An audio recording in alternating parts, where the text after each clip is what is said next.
Саламатсыздарбы, урматтуу телекөрүүчүлөр. Кыргызстанда жарандарды турак жай менен камсыздоо иштери кызууланып жаткан маал Ала Толаев берүүсүндө биз өлкөнүн облустарында, керек болсо райондорунда, шаарларында салынып жаткан турак жайлар тууралуу жарандарды кызыктырган бир катар суроолорго мамлекеттик ипотекалык компаниядан жооп алалы деп турабыз. Программаны Расул Багышбаев алып барам. Суроолорго мамлекеттик ипотекалык компания ачык акционердик коомунун төрагасынын орун басары Асылгүл Сыдыкова жооп берет. Асылгүл Саламатовна, кош келдиңиз студияга. Биринчи суроо бул бүгүнкү күндө жалпысынан өлкө аймагында ушул жарандарды мамлекеттик ипотекалык компания тарабынан жеткиликтүү турак жай менен камсыздоо жалпысынан кандай жүрүп атат? Азыркы кырдаал абалды кандай сүрөттөйбүз? 2025 жылдын 1-октябрына карата 3621 батир берилген. Ал эми 2024 жыл менен салыштырсак 15 эсе көбөйдү да. Себеби 2024 жылы болсо 228 гана батир берилген болчу.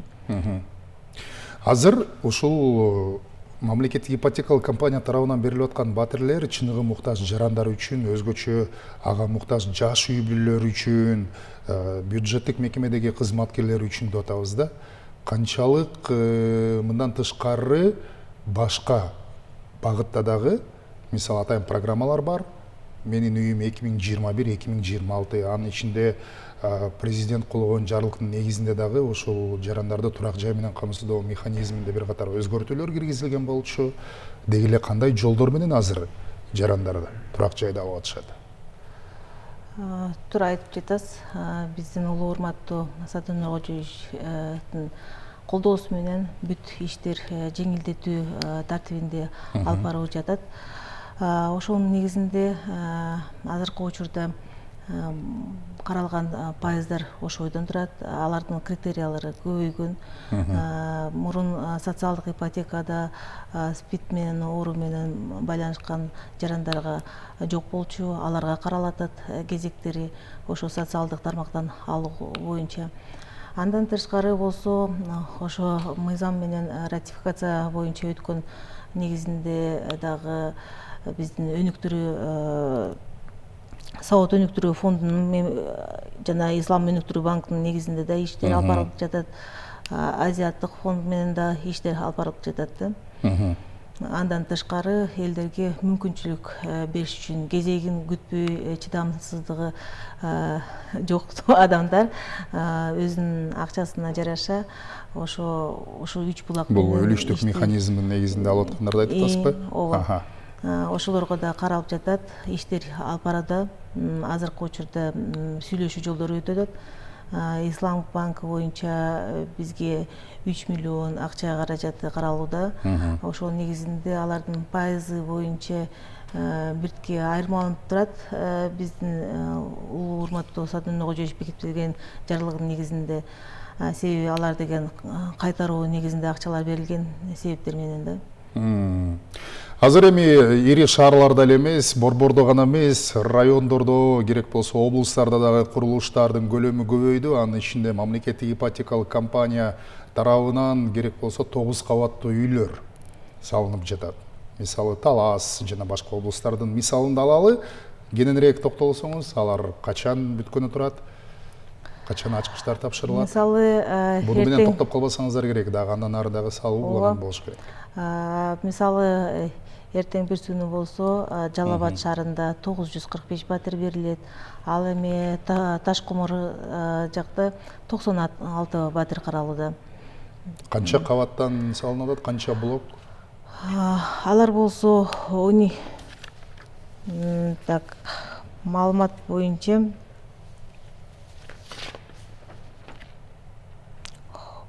9-12 блок салынып атат.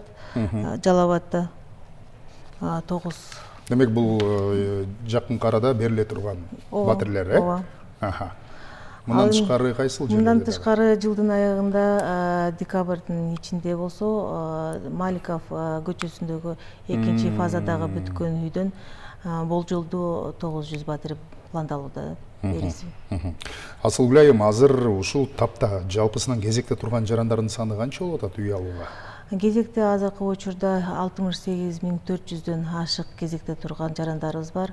Ал эми өзүбүздүн планыбызда 70.000 өдөөрөөк куруу иштери жүргүзүлүп жатат. Бул жалпы республика боюнча. Жалпы республика боюнча. Анын ичинде көбүн эсе Борбордон, Бишкектин батир алууну каалагандар көбүрөөк Ооба, болуш керек. мисалы Бишкек шаарында болсо кичине орчундуу болуп атат. Кезекте тургандардын адамдын саны 37.700дөн ашык болуп атат. Ал эми курулуш иштери боюнча 18.800 адамга каралууда. Анын себептери жер аянты аз болгондугунан себептери болуп атат. Ошол адамдарды эми кантип бересиңер десеңер, аны болсо чүй областтардагы кеңейтүү максатында биздин мамлекетибиз тарабынан иштер алып барылды. Ошолорду шаар катарында аянтчаларын көбөйтүп атат. Ошол негизинде балким биздин курулуш иштер шаар жагына кирип калса, ошол жерден алуу мүмкүн берилет да. Бүгүнкү күндө мамлекеттик ипотекалык компанияда ошол кезекте турган жарандардын бир батирди бергенде, мисалы бир эле учурда эмес, өлкөнүн башка аймагынан дагы батирлер тапшырылып калып атпайбы? Орточо кезек канча убакытта бир жылып калып атат жарандардыкы? Мисалы, азыр сиз 68.000 дейт атасызбы? Жалпы республика боюнча жакын арада бир 2-3 айдын аралыгында дагы канча кезек жылып калышы мүмкүн? Аны так биз сиздерге маалымат бере албайбыз. Практика көрсөткөндөй орточо. Ал баардыгы иштин бүтүшүнө жараша болот да. Албетте жанагы объектилер кайсы жерде курулуп жатса, алардын кезеги менен кайсы учурда пландалууда болсо, ошого аракет кылып атат. Негизи план боюнча турган иштер убагында эле жүргүзүлүп жатат. Бүгүнкү күндө ушул мамлекеттик ипотекалык компаниядан үй алууга кезекке турган жарандардын көпчүлүгүндө ушул кезек маселеси боюнча суроолор болуп турса керек. Канчалык бул ачык айкын? Баары ачык айкын. Кезекте турган жарандарды биз өз укугубуз менен, биздин бир дагы адистерибиз ал адамдарды жылдыра албайт. Себеби алдык күлүштөрдүн баары биздин мамлекеттик мекеме кызмат дегенде сервистери ошол жерде күлүштөрү кармалып турат. Адам фактору аралашпайт. Адам фактору аралашпайт. Мурунку турган кезектер менен азыр бөлүнгөн облус боюнча ошолор менен гана иштер жүргүзүлөт да. Мамлекет башчы өз сөзүндө ушул чет элде иштеген мекендештер, мигрант болуп эмгектенип жүргөн биздин кыргызстандыктарды дагы турак жай менен камсыздоо биздин мамлекеттик саясаттагы маанилүү багыт, милдет экендигин баса белгилеген болчу. Ушул турак жай менен камсыздалып аткан жарандардын арасында канча пайызы, балким көрсөткүч кандай ошол мигранттар арасынан? Мигрант арасында ооба, ал жарандарга бизде дагы продуктубуз бар. Ал боюнча жарандар өздөрүнүн акча каражатынын негизинде 50% төлөп, ошо биздин мамлекеттик ипотекалык компаниянын фондунда кайсы 50%дан биз негизи ар бир объекттин 50%-ын ошондой адамдарга мүмкүнчүлүк түз бергенбиз да. Ошонун негизинде кайсы фонддон бизде калса, ошо өзүнүн акча каражатынын негизинде ошо үйлөрдү, батирлерди адреси менен, жана этажы менен, бөлмөлүүсү менен, аянтчасы менен өзүнө жараша алып төлөм жүргүзсө болот да. Жарандар тарабынан бүгүнкү күндө кезеги келгенде кайсыл даректеги, кайсыл курулган үй, канчанчы кабат айырмасы жок, кезек боюнча андан кийин жаңылбасам андан ары ушул чучугулактын негизинде кайсыл кабаттан тапшырылат, аныкталат болуш керек, бирок тандоо мүмкүнчүлүгү барбы? Тандоо мүмкүнчүлүгү жок, бир гана балким үстүнө кошуп баягы пайызын көбүрөөк кылып төлөп кала турган болсо, кандай жок? Баарына бирдей шарт. Баарына бирдей шарт. Биз болсо бекитилген жарлыктын сыртынан эчтеке иштерди алып бара албайбыз. Себеби бул укуктук нормасына дал келбейт да. Ким канчанчы кабаттан алат, бул чучугулактын негизинде. Чучугулактын негизинде. Албетте жанагы мигранттар болсо, алардыкы айырмачылыгы бар, алар өзүнүн каалоосу менен. Себеби бизге үлүштүк катарында алар 50% менен төлөп алат. Аларга бирок айырмасы, кезекте турган жарандардын айырмасы бир гана 50% менен айырмаланат, жана тандоо системасы. Андан сырткары болсо төлөмү болсо 25 жыл эмес 15 жылга 8% менен да. Мамлекеттик ипотекалык компаниянын негизинде ушул батирге ээ болуп, бирок ай сайын төлөй албай кыйналып балким анан батирди кайра мамлекетке өткөрүп берген учурлар, фактылар барбы? Бул жактан жеңилдетүү бизде маселеси бар. Биздики мисалы банктарда айырмаланат банктардан. Себеби адам графигин, төлөм графигин түзүлгөн кезде ошо балким жумуш ордун алмаштырса, бир жумушундан биринчи числосунда эмгек акысын алса, жумуш ордун алмаштырган кезде 15-не болуп калат. Ошондо арызы менен бизге кайрылып, ал 15-чи числосуна жылдырышы мүмкүн. Датасын өзгөртсө болот экен. Себеби алардын кредиттик тарыхына негативдүү историясы калбаш үчүн да. Алдын ала арыз менен кайрылып түшүндүрсө, абалды кирип туруп сиздер өзгөртүүгө мүмкүнчүлүк бар экен. Учурда дагы өлкөнүн кайсыл жерлеринде МИКТын линиясы боюнча батирлер салынып атат? Негизи бардык облусунда бизде салынып жатат. Үйлөр Баткен, Бишкек, Жалал Абад, Ысык Көл, Нарын, Талас облусунда, Чүй облусунда. Облустар боюнча алганда Бишкекте эми шаарда борбор болуп аткандан кийин орчундуураак болуп атат деп атасыз. Кезек күткөндөрдүн санында борбор калаада көп. Жалпы облустар боюнча алып караганда? Башка жалпы облустар боюнча караганда биртке Талас облусу менен Нарын облусунда айырмаланып жатат. Бирок жакын арада биз тараптан келишимдер түзүлүүдө, жерлерди айыл аймактар бизге берсе, ал жерге курулуш иштерин алып барып, элдердин мүмкүнчүлүгүн чечкенге биз иштерди алып барып жатабыз. Жакынкы келечекте ушул жеткиликтүү турак жай менен камсыздоо боюнча жаңы балким дагы долбоорлорду ишке киргизели деп турасыздарбы? Кандай долбоорлор болуп калышы мүмкүн?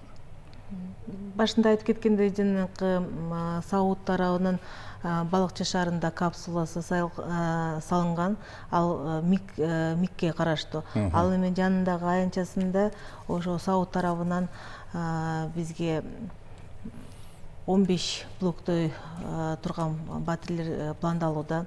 Аларды дагы ошо кезеги менен берүү үчүн биз сүйлөшүү жолдорун жүргүзүп жатабыз. Ал эми Азиаттык фонд банк тарабынан болсо бизге 10-75%дан Бишкек шаары менен Ош шаарына каралды. Ал башка региондор боюнча 10-25%дан каралганда, ал жерде дагы алдыңкы төлөмү бар болсо, пайыздары алдыңкы төлөмү жок болсо, фонд тарабынан төлөмдөрү жүргүзүү боюнча иштерди алып барып жатат. Кезектеги турган адамдардын санын азайтуу максатында иштеди. Асылгүл Саламатовна, бүгүнкү күндө ипотеканын орточо чендери боюнча маалымат берсеңиз, андан ары аларды төмөндөтүү жагын балким карап жатасыздарбы? Ошо жанакы өнүктүрүү банктар менен иштер алып барылып жатат. Ошолордун санын азайтуу үчүн, мисалы шаарга орчундуу болуп атпайбы? Ошолорду кезегин бул жерде экинчи этаптагы жанакы жеке менчиктерден үйлөрдү алып туруп, ошо биздин өнүктүрүү фондунун негизинде алып баруу иштерин карап жатабыз да. Пайыздык чен боюнча. Ошон үчүн алардын талабы боюнча Бишкек шаары менен Ош шаарына 10-75% коюп коюшту. Андан сырткары эмете албай атабыз, азайта албай атабыз. Себеби алардын өзүнүн талаптары да, ошонун талаптары. 10,75 коюп атабы, 10,75ден. Негизи азыр эң минималдуу 4%. Минимал бул биз тараптан 4%дан. Жана үлүштүк менен арзандатуу системасы боюнча 8%дан. Аны төмөндөтүү жагы каралып атабы, же тескерисинче курулуш материалдар кымбаттап жаткандыктан? Сиз туура айтып кеттиңиз, курулуш материалдардын жумушчу күчтөрдүн себептери менен курулуш материалдары кымбаттаганын негизинде үйлөрдүн баасы да кымбаттап жатат. Демек төмөндөтүү жагы азырынча каралып аткан жок. Жок. Азыр орточо 1 чарчы метрдин баасы мамлекеттик ипотекалык компания тарабынан берилип аткан канчадан болуп атат? Сатуу боюнча деп белгилеп жатасызбы? Мисалы мен ошол эле жакында сиздер тапшырайын деп аткан Маликов көчөсүндөгү экинчи фаза аякта айтып атпайсызбы? Мен ала турган болсом бир бөлмөлүү батир. Болжолдуу баасы 95 000. Бир бөлмөлүү батир үчүн. Ооба. Айрым категориядагы жарандарыбыз бар. Ушул мугалим, дарыгерлер, мына ушул кызматтагылар үчүн атайын шарттар барбы башкача? Жок, биз бекитилген жарлыктын негизинде эле иш алып барабыз. Ошонун негизинде биз азырынча төмөнтөтө албайбыз да. Баарына элдерге шарт бирдей түзүлүп берген. Ошол шарттын негизинде ишти алып барып жатабыз да. Мисалы сиздер кайсыл бир мамлекеттик мекеменин кызматкери канча жылдан бери иштейт? Канча баласы бар? Ошол жагындагы баарын карайсыздарбы? Документтерди мамлекеттик ипотекалык компания кезекке тургандан кийин дыкат текшерип чыгасыздар да. Сөзсүз түрдө биз тарабынан текшерилет. Эң негизгиси бизде 2 жыл иштеш керек, социалдык төлөмдөрү жүргүзүлүш керек, ачык иштеш керек, ошо төлөмдөр көрүнүш керек бизге. Ошон үчүн алар арзандатуу, жеке тармакта болсо арзандатуу ипотека аркылуу алышат да. Калган жарандар жеңилдетүү жана социалдык тармактар менен алат да, 4% менен. Асылгүл айым, кепилдик канчалык? Колунда бар туруп, батирдин түрүн алып туруп, атасына, кайнатасына, кайненесине каттатып коюп туруп, анан бирок мамлекеттик ипотекалык компаниядан батир алып алгандар болушу мүмкүнбү? Эгерде болсо, аны мындай конкреттүү аныктоо мүмкүнбү? Ал жерде себеби бул социалдык тармактарда айтылып жүргөн маалыматтардын негизинде берип атам да. Бизге деле көп учурда жарандар келет. Ошол кездерде ошондой суроолорду да бизге берип жатышат. Бизде андай укук жок. Биздин талабыбыз 3 жылдын ичинде алып сатуу максаты жок болуш керек да системада. Ал боюнча бизде кадастрлар боюнча иштер чогуу алып барылды. Алардын системасынан карабыз, алар тастыктап берет. Интеграция системасы бар порталыбызда. Ошону көрүп туруп, анан биз каттайбыз да. 3 жыл мурун демек алып сатуу процессин жасай берсе болот. Акыркы 3 жыл болбош керек. Талабында биздин укук нормабызда ошондой жазылып турат. А бирок чын-чынына келгенде 3 жыл мурун колунда бар эле, 3 жыл мурун атасына, кайнатасына, жубайына же башкага дагы каттап коюп, андан кийин ала берсе демек болот деген барбы? Ушуну өзгөртсө болобу? Өзгөртүү максатында карап көрүш керек, канчалык деңгээлде. Андай бизге катуу наразычылык келген жок, наразычылыктар андай болгон жок. Кээ бир учурдарда эле бизде айтып калышты, ошо үй курулуш иштери бар экен, бар дегенде эми биз аган кепилдик бере албайбыз да. Кандай шарттар менен ал үйдө алынган, кандай шарттар менен ал ата-энесине же бир тууганына каттаткан. Ал жагынан биздин укугубуз жок. Ал жакка биз укуктуу эмеспиз. Бизде турган талаптар менен документти негизи кимдер текшерет? Баары онлайн жүрөбү, бирок баары бир текшере турган адистер бар да сиздерде. Ооба, бизде интеграция мекемелер менен, мамлекеттик мекемелер менен жүргүзүлөт. Ошо алып сатуусу, үй катталбаганы баары көрүнүп турат. Демек сиз бүгүн реалдуу муктаж адамдар алып атат дегенге 100% кепилдик бересиз. Ооба. Экономикалык олку-солку шарттарда ошол ипотекалык программалардын туруктуулугун, анан ишенимдүүлүгүн камсыз кылуу да абдан маанилүү. Бул багытта кандай иштер жүрүп атат? Мисалы туруктуу, ишенимдүү, азыр курулуштардын саны дагы көлөмү дагы көп жүрүп атат атпайбызбы? Ушул темптен түшпөй, ушул темптен сиз айтып атасыз дагы алда көптөгөн сандарда үйлөрдү салышыбыз керек деп. Бирок азыр баягы дүйнөдө кырдаал экономикалык олку-солку болуп турат. Ошол шартта биздин эми өзүбүздүн экономикабыз күчтүү болуп турат ооба. Ушул негизде андан ары алып кетиш үчүн. Ал эми мамлекеттик ипотекалык тарабынан андай алку-шалку деген жок, туруктуу эле. Бардык себеби төлөмдөр убагында эле жүргүзүлүп жатат. Каржылоо системасы да убагында берилип жатат биз тарабынан курулуш иштерине. Ал эми өзүбүздүн уставный фондубуздагы белгилүү болгондой 87 миллиард болуп турат ашын. Ошол эсептер менен биз ишти туруктуу эле алып барып жатабыз. Анын ылдый болбойт, өйдө болбосо. Кызматтарды жалпысынан санариптештирүү боюнча кандай пландарыңыздар бар? Мындан сырткары жанакы мамлекеттик тарабынан дагы азыр бул жолдуу проекттер жүрүп жатат. Ошонун негизинде биз бүт цифровизация боюнча интеграция менен бардык иштерди алып барып жатабыз да. Ошо бири-бирибизге бюрократия катарында иштерди алып барбаш үчүн дебюрократизациянын алкагында ошо бири-бирибиз менен тыкыз иштеш үчүн. Асылгүл айым, сизге рахмат, келип маек курганыңызга, ишиңизге ийгилик каалайбыз. Телекөрүүчүлөрдүн эсине салалы, биз мамлекеттик ипотекалык компания ачык акционердик коомунун төрагасынын ордун басары Асылгүл Сыдыкова менен жарандарды турак жай менен камсыз болуу жаатында кеп курдук. Саламатта туруңуздар.